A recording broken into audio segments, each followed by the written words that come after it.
Aujourd'hui, je vais te présenter 4 solutions pour bien récupérer en vacances avec des astuces du préparateur mental que je suis. La première astuce, c'est de préparer ton départ au travail, c'est-à-dire pour éviter l'anxiété, tu sais, quelques jours avant de reprendre le travail en te disant que tu vas te prendre une grosse cascade de travail ou une grosse cascade de dossiers ou de réponses à faire au niveau du boulot, c'est de le préparer avant pour éviter cette sensation de stress qui arrive lors des derniers jours de vacances où on est un peu en anticipation anxieuse de la reprise. Pour ce faire, il faut que tu te prépares ton départ en amont, c'est-à-dire fais une liste de toutes les tâches que tu as à faire, délègue-les à tes collaborateurs, programme un email automatique pour tes collaborateurs ou éventuellement tes clients, en tout cas les parties prenantes avec lesquelles tu travailles, pour les prévenir et éviter d'avoir cet effet cascade qui t'arrive lorsque tu reprends le travail après une période de vacances. Le deuxième conseil que je peux te donner, c'est de pratiquer la déconnexion numérique. Déjà, c'est légal, tu as le droit de déconnecter pendant tes vacances, tu n'es pas obligé de rester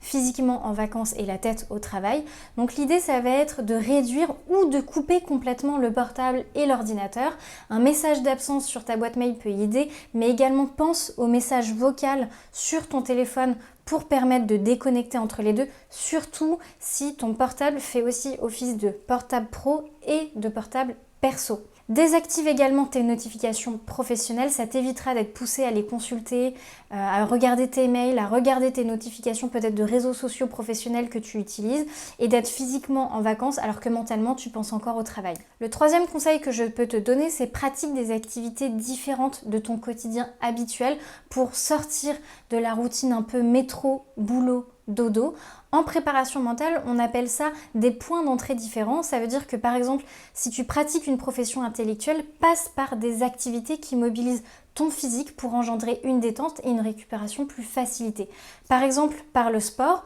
ou par exemple par une activité artistique comme la photographie ou la peinture ou toute autre chose qui pourrait te faire du bien et te permettre de réutiliser et de réaligner à la fois ton mental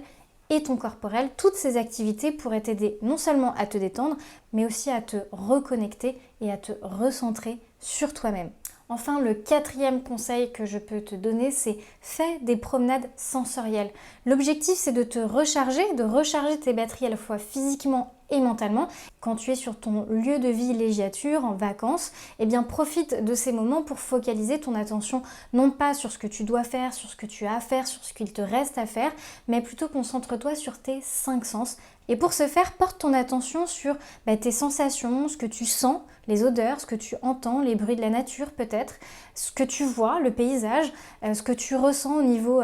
de la chaleur, au niveau de tes appuis, éventuellement quand tu fais une randonnée, quand tu marches par exemple. Et là, ça va en fait obliger ton cerveau à rester dans l'instant présent et ça va lui éviter de gamberger et de penser à tout ce qu'il y a après, à ce que tu dois faire en rentrant, à ce que tu dois faire dans ta journée. Ça te permet vraiment de profiter de l'instant présent. Voilà, donc j'ai plus qu'à te souhaiter d'excellentes vacances, de profiter pleinement de tes vacances